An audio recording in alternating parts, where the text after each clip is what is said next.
आज हम चौथा जो हमारा चैप्टर चल रहा था आत्म कथ्य हम पढ़ रहे थे कवि जयशंकर प्रसाद। आज उसका दूसरा भाग हम शुरू करते हैं। जैसा कि पहले हम पढ़ चुके हैं कि कवि जयशंकर प्रसाद अपने मित्रों को कह रहे हैं कि मैं अपनी आत्मकथा लिखना नहीं चाहता हूं। मेरे जीवन में बहुत बड़ी उपलब्धियां नहीं रही है। मैं अपने प्रेम को पाने में भी असफल रहा हूं। असफलताएं, कमजोरियां, यही मेरे जीवन में अधिक रही है। इसलिए मैं उनको अपनी आत्मकथा के माध्यम से लिखकर लोगों को बताना सुनाना नहीं चाहता हूं, क्योंकि लोग अगर उन्हें पढ़ेंगे उस आत्मकथा को तो उपहास करेंगे, व्यंग्य करेंगे। इसलिए मैं अपनी आत्मकथा लिखना नहीं चाहता हूं। हम ये बात पढ़ चुके थे। भाषा की बात करें तो खड़ी बोली हिंदी तत्सम तद्भव शब्दावली का यहाँ प्रयोग हुआ है। ये छायावाद पर आधारित है।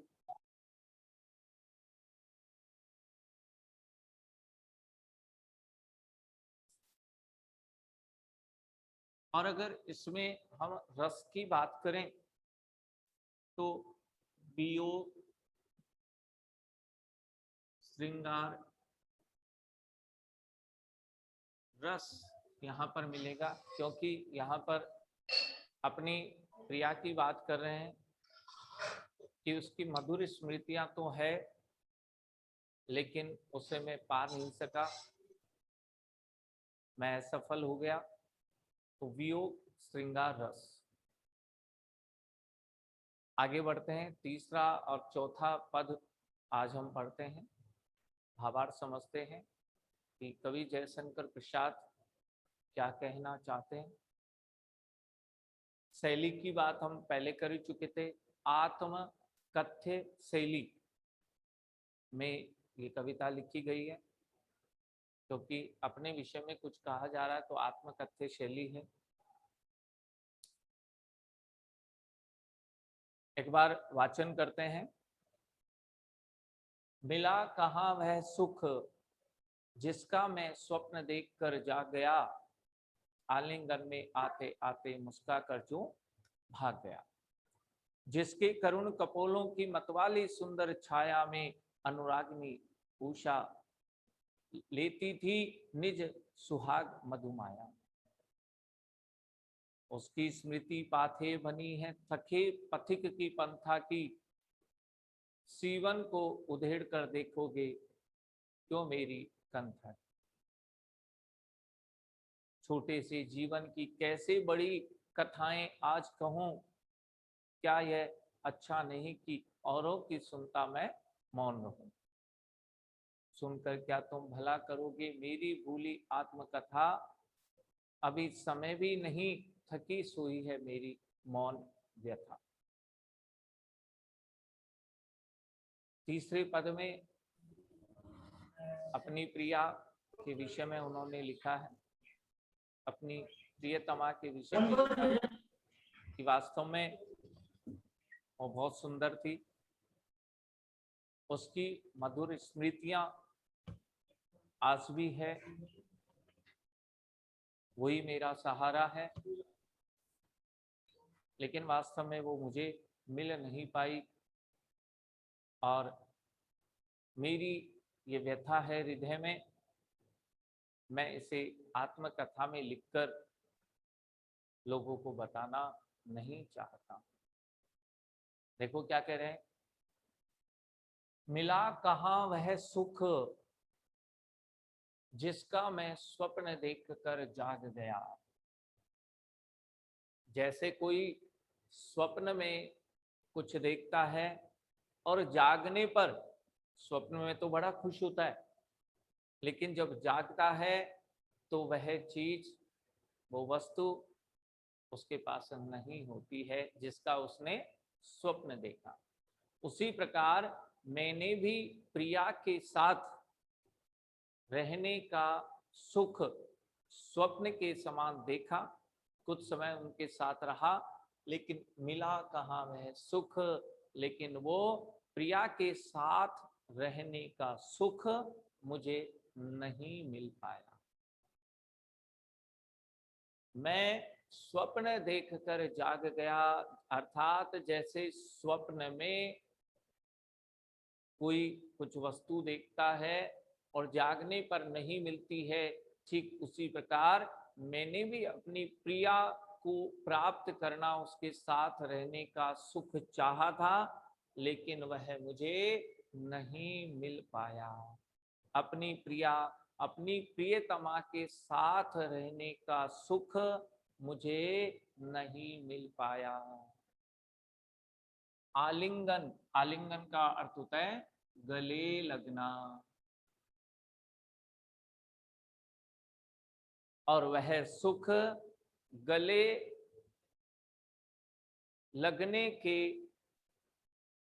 साथ साथ मुस्का यानी मुस्कुरा कर भाग गया।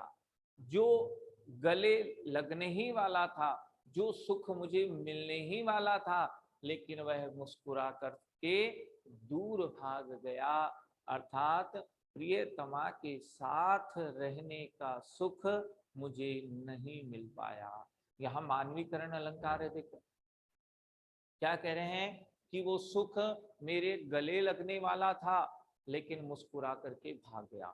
सुख के लिए कहा जा रहा है कि वो सुख मेरे गले लगने वाला था, मेरे से मिलने ही वाला था, लेकिन मुस्कुरा करके वो सुख भाग गया। तो यहाँ मानवीकरण अलंकार हो गया, क्योंकि सुख के लिए कहा गया कि सुख गले लगने ही वाला था, लेकिन मुस्कुरा करके वो मेरे से दूर भाग गया। मानवीकरण अलंकार है। इसके माध्यम से कवि ये कहना चाह रहे हैं जयशंकर प्रसाद जी कि मुझे प्रियतमा के साथ रहने का सुख मिलने ही वाला था, लेकिन वो मुझे नहीं मिल पाया। प्रियतमा मुझसे दूर चली गई, मैं सफल नहीं हो पाया। जिसके अरुण, जिसके अरुण कपोलों की मतवाली सुंदर छाया में, अपनी उस प्रिया के लिए कह रहे हैं कि वो मतवाली थी। मतवाली यानी मस्त करने वाली, मतवाली यानी मस्त करने वाली, सुंदर छाया यानी छवि, मेरी प्रियतमा मस्त करने वाली और सुंदर छवि वाली थी। मेरी प्रियतमा मस्त करने वाली, सुंदर छवि वाली थी, जिसके अरुण कपोलों की, अरुण माल का अर्थ है लालिमा युक्त, अरुण यानी लालिमा युक्त, लाल लाल, और कपोल का अर्थ है गाल, और उसके गाल लालिमा युक्त थे, लाल लाल थे। अपनी प्रियतमा की सुंदरता की बात कर रहे हैं कि मेरी प्रियतमा मस्त करने वाली, सुंदर छवि वाली थी, तथा उसके जो गाल हैं वो भी लालिमा युक्त थे, लाल थे। अनुरागिनी, प्रेम करने वाली, देखो उषा से प्रेम करने वाली कहा गया है। उषा को क्या कहा गया है? प्रेम करने वाली। निज अपने सुहाग, सुहाग का सुहागी होता है। मधु माया यानी सिंदूर, सुहाग का सिंदूर, और प्रेम करने वाली उषा भी, उषा काल में जो लालिमा दिखाई देती है उषा काल के समय हमें, तो कहा गया है कि प्रेम करने वाली वो उषा भी मेरी प्रियतमा से ही अपने सुहाग का सिंदूर लेती थी। वो प्रेम करने वाली उषा भी मेरी प्रियतमा से ही, प्रियतमा के गालों को बताया लालिमा युक्त है, तो कवि ये कह रहे हैं, ये कल्पना कर रहे हैं कि प्रेम करने वाली उषा, जब उषा काल होता है तो हमें आकाश में लालिमा दिखाई देती है, तो कह रहे हैं कि प्रेम करने वाली उषा भी मेरी प्रियतमा से ही अपने सुहाग का सिंदूर लेती थी। तो यहाँ भी देखिए उषा को एक सुंदर नव युवती के समान बताया कि जैसे एक सुंदर नव युवती होती है, एक सुहागिन होती है, वो लाल सिंदूर अपने सुहाग की रक्षा के लिए अपनी मांग पर लगाती है, ठीक उषा भी वैसा ही अपने सुहाग का जो सिंदूर है वो मेरी प्रियतमा के लालिमा युक्त गालों से लेती थी। तो यहाँ उषा को सुंदर सुहागिन नव युवती के समान बताया है, तो यहाँ भी मानवीकरण अलंकार है, यहाँ भी मानवीकरण अलंकार हो गया। ठीक है, तो देखो मेरी प्रियतमा मस्त करने वाली और सुंदर छवि वाली थी और उसके गाल भी लालिमा युक्त थे, लाल थे। प्रेम करने वाली उषा भी मेरी प्रियतमा से ही अपने सुहाग का सिंदूर लेती थी। अर्थात उषा काल की जो लालिमा होती थी, ऐसा लगता था कि मेरी ही प्रियतमा से उसने वो लालिमा ग्रहण की है। उसकी स्मृति पाथे बनी है थके पथिक की पंथा। मैं थके हुए पथिक, पथिक बोलते हैं राहगीर, और पंथा यानी मार्ग, रास्ता, मैं मार्ग का एक थका हुआ राहगीर हूँ, पथिक हूँ। अपने आप के लिए जयशंकर प्रसाद जी ने कहा कि मैं उस मार्ग के थके हुए पथिक के समान हूँ, एक थके हुए राहगीर के समान हूँ। ऐसा क्यों कहा भाई कवि ने? क्योंकि अपनी मंजिल की ओर जो पथिक जाता है, लेकिन वो थक कर के रास्ते में बैठ जाता है, तो मैं भी अपनी प्रियतमा को पाना चाहता था, वो मेरी मंजिल थी, वो मेरा लक्ष्य था, लेकिन मैं थक गया था, अर्थात उसे प्राप्त नहीं कर पाया था, इसलिए अपने आप को थका हुआ राहगीर बताया। मैं थके हुए मार्ग के राहगीर के समान हूँ, पथिक के समान हूँ। उसकी स्मृति, यहाँ उसकी का मतलब वो प्रियतमा ही है। मेरी प्रियतमा की जो स्मृतियां हैं वो मेरे लिए पाथ्य है, यानी मार्ग का भोजन।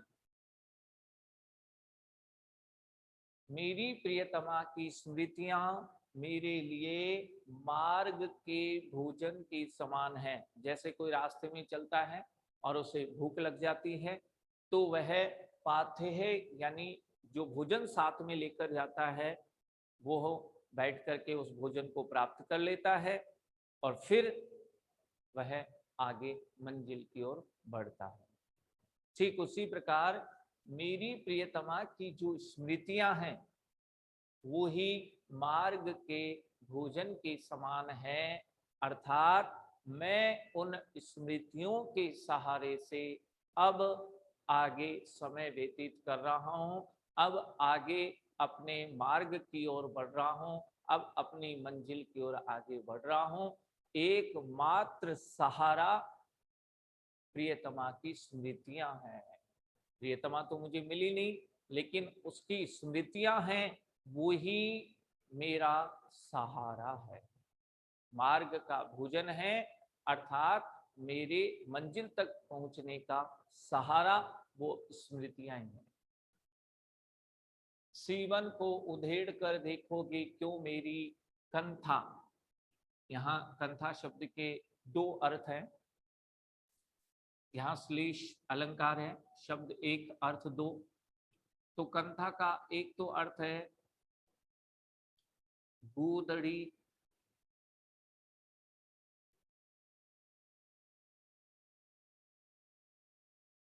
जो गांव में हम देखते हैं कि कुछ जो वेस्टेज कपड़े हो जाते हैं, फटे पुराने कपड़े, उनको डाल करके और सिल करके एक गुदड़ी बनाई जाती है जो बिल्कुल पतली होती है, वो ठंडी होती है और वह बिछाकर उस पे गाँव में लोग लेटते हैं। शहरों में और आजकल हम देखते हैं कि कपास के गद्दे बनते हैं, उस पे लेटते हैं, लेकिन पहले गुदड़ियाँ सिली जाती थी जो सर्दियों में तो गर्म रहती थी और गर्मियों में ठंडापन महसूस कराती थी। तो वेस्टेज जो फटे पुराने कपड़े वस्त्र इत्यादि होते थे, उन्हें भर करके और हमारी माँ सिल करके और उसे बुन लेती थी, बना लेती थी। तो कंथा उस गुदड़ी को कहते हैं। और दूसरा अर्थ है हृदय। कंथा शब्द के दो अर्थ है, एक गुदड़ी और एक हृदय। तो यहाँ पर श्लेष अलंकार है। जहां शब्द एक होता है और उस एक शब्द के अर्थ एक से ज्यादा होते हैं, अनेक होते हैं। तो यहाँ कंथा शब्द एक ही है, एक ही बार आया है, लेकिन इसके अर्थ दो हैं, इसलिए यहाँ श्लेष अलंकार है। देखो क्या कह रहे हैं, पहले अर्थ से हम पहले इसका अर्थ जानेंगे कि मेरी सिली हुई जो गुदड़ी है उसको उधेड़ करके उसे तुम क्यों देखना चाहते हो। अर्थात मेरे हृदय में जो सिली हुई बातें हैं, जो मेरे हृदय में दबी हुई सोई हुई जो स्मृतियां हैं, तुम आत्मकथा के माध्यम से उन्हें क्यों देखना चाहते हो। अपने मित्रों को जयशंकर प्रसाद जी कह रहे हैं कि मेरी सिली हुई गुदड़ी को उधेड़ करके उसे तुम क्यों देखना चाहते हो।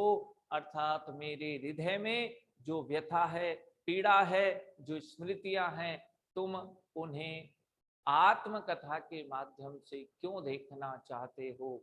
मैं उन्हें बताना या लिखना नहीं चाहता।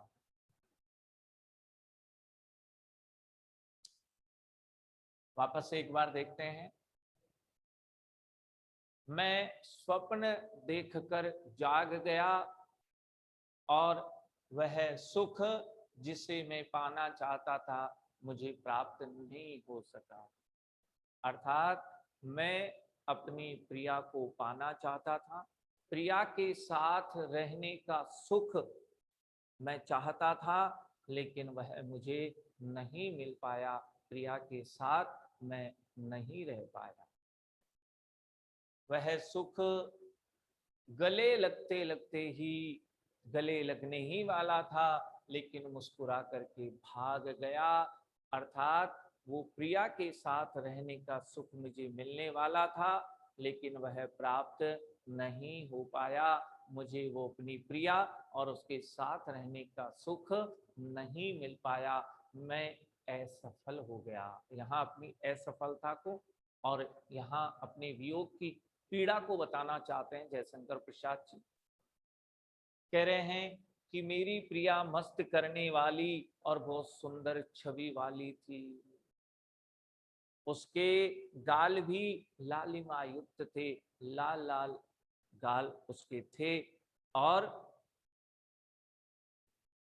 प्रेम करने वाली उषा भी अपने सुहाग का सिंदूर मेरी प्रियतमा से ही लिया करती थी। अर्थात उषा काल की जो लालिमा है, वह लालिमा भी ऐसा लगता था जैसे मेरी प्रियतमा से ही उसने ली है। मैं अब मार्ग का एक थका हुआ पथिक हूँ, राहगीर के समान हूँ। अर्थात मैं प्रियतमा को पाना चाहता था, मुझे वो नहीं मिल सकी, इसलिए मैं थके हुए राहगीर के समान हूँ। और मेरी प्रिया की जो स्मृतियां हैं वे ही मार्ग का भोजन है, अर्थात एकमात्र मेरा सहारा है।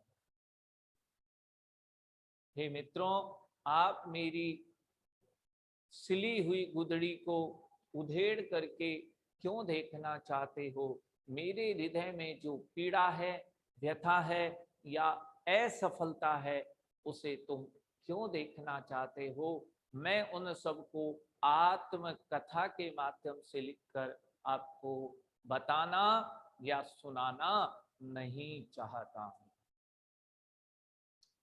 छोटे से जीवन की कैसे बड़ी कथाएं आज कहूं। मेरा छोटा सा जीवन है, कैसे बड़ी कथाएं आज कहूं। बड़ी का मतलब है बढ़ाकर,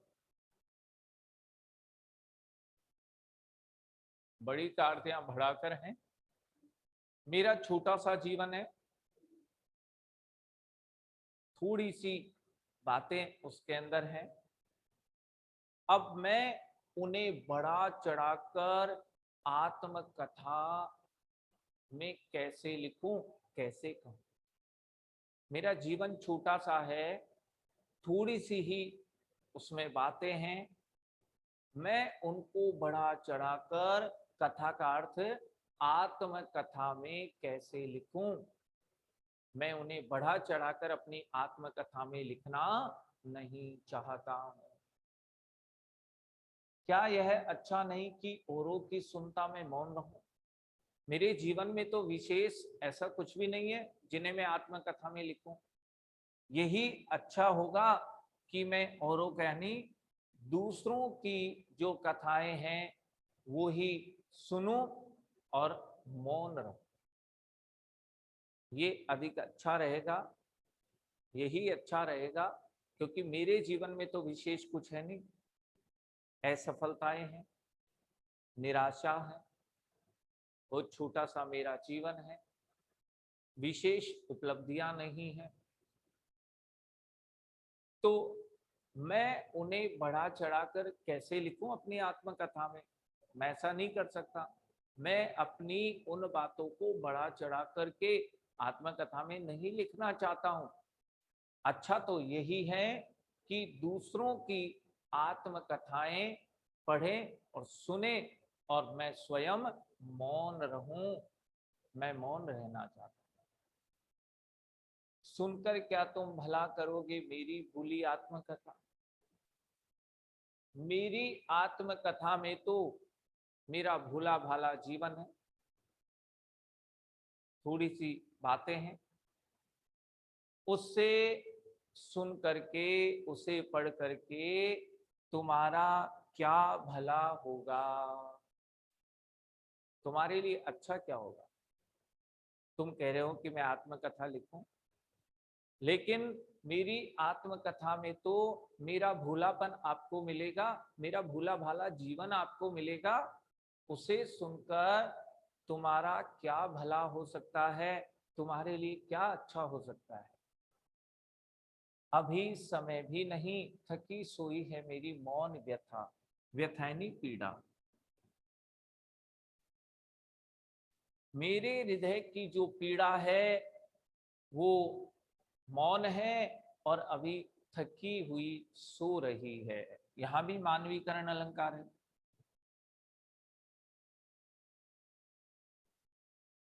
अपनी पीड़ा के लिए कह रहे हैं कि मेरे हृदय की जो पीड़ा है वो मौन है और थकी हुई है, अभी सो रही है। तो मानवीकरण अलंकार हो गया। मेरी व्यथा थकी हुई सो रही है, वो अभी मौन है और मेरे पास अभी समय भी नहीं है।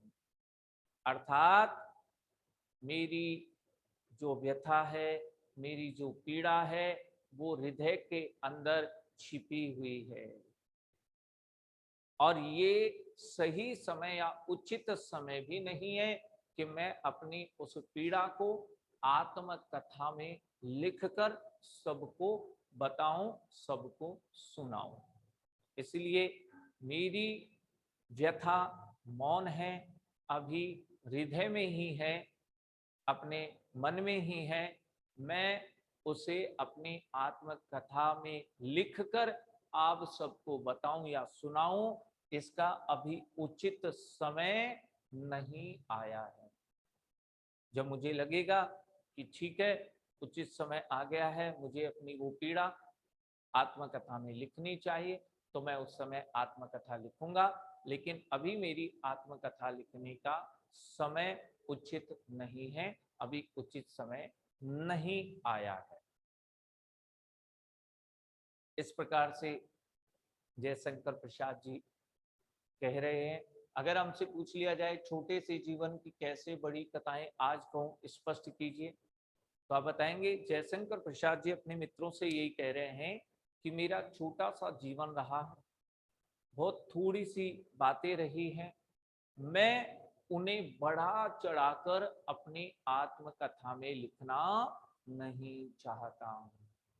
इससे तो अच्छा है कि हम औरों की आत्मकथाएं सुन लें, उसे पढ़ लें और मैं स्वयं मौन रहूं। और मेरी आत्मकथा में मेरा भूला भाला जीवन आपको मिलेगा।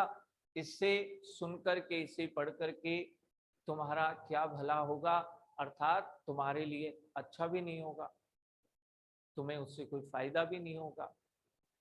मेरी मौन व्यथा है, मेरी जो पीड़ा है अभी मौन है और वो थकी हुई है, सो रही है, अर्थात मेरे हृदय के अंदर वो अभी दबी हुई है और आत्मकथा में उस पीड़ा को लिखने का अभी उचित समय भी नहीं आया है। इसलिए मैं अपनी आत्मकथा अभी लिखना नहीं चाहता हूं।